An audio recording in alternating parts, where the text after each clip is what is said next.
The journey had the same start as any, at the beginning.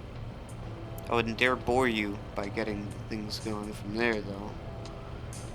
The beginning makes no sense without the middle or the end, so we'll go there and wind our way back down around the mountain. Maybe it was the mountain that was the beginning, but placed somehow inexplicably in the middle. Or was it the end? It didn't feel like the end, but that was a misconception I was sure had led many to find themselves mistaken too late to do anything about it. The mountain spoke, that much was clear. The translations were always different, but the influence unmistakable. The problem was, most who heard it and knew were afraid of what it would mean to let it speak out through you. Almost as if letting the vibrations move through you would wash out what you thought you knew of yourself. Of course, there was no desire to leave the place, just no sense of urgency to repeat the message beyond earshot. The transmission was contradictory to itself. Whisper the mysterious secret as loudly as possible.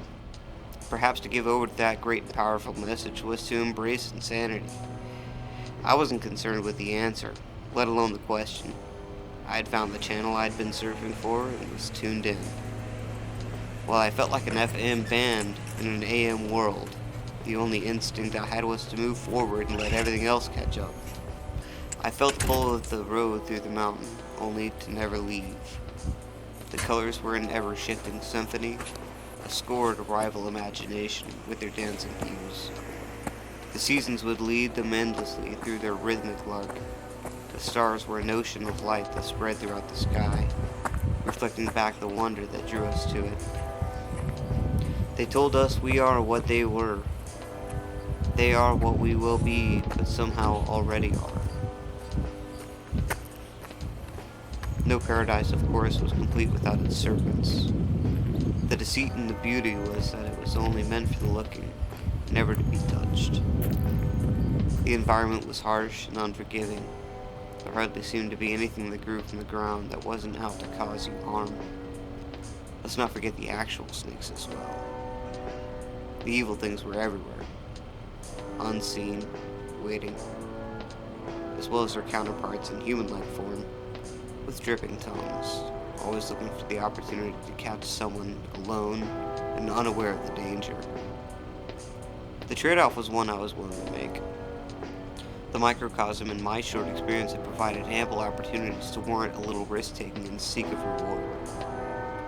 In the wide open spaces with low population, you find that people tend to stick fairly close to one another.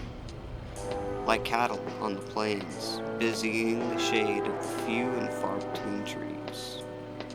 Water was a primal necessity that largely accounted for why the area was arranged the way it was, mixed with industrious endeavors and the railroad that still relied on the basics. Even still, in modern times, a few too many miles away from water on foot could be a death sentence. Loose gravel, falling rocks, treacherous peaks, and a swarm of predatory and territorial things. All varieties of ghastly creatures made it clear why a year had never gone by before I had heard that someone else had gone missing or had been found dead. The rain could come quickly or not at all. The wind could be fierce or just a constant reminder that you were not in control. It was a calming reassurance that in the grand race for who could be most vile, nature was not to be counted out, not without a fight anyway.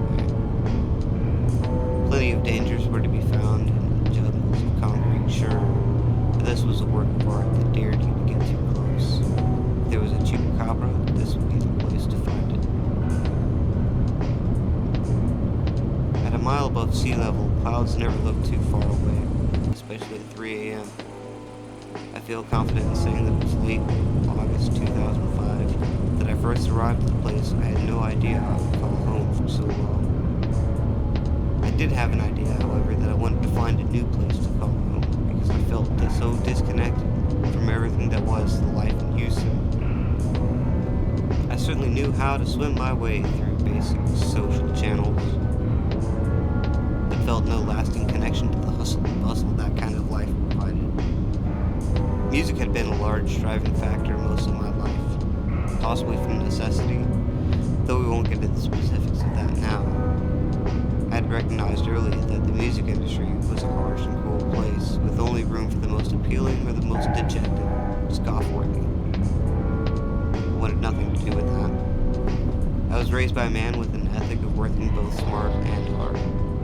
Why limit oneself to a small facet, I thought, with low success rates, rather than find any aspect that brings you closer to it? Music is a business, and business makes all the little things happen in music. Or so I thought. I have no regrets with regards to my choices when it came to time to seek higher education that I chose business administration. I did my best to be involved in music as much as possible, but I continually found myself surrounded with people who were much more interested in the school activities that mocked music rather than in joining groups to play music. Business made sense. The money it required to continue that education did not, especially when my interests were far too diversified to justify the possibilities of failing because I simply didn't fit the mold required to simply get along.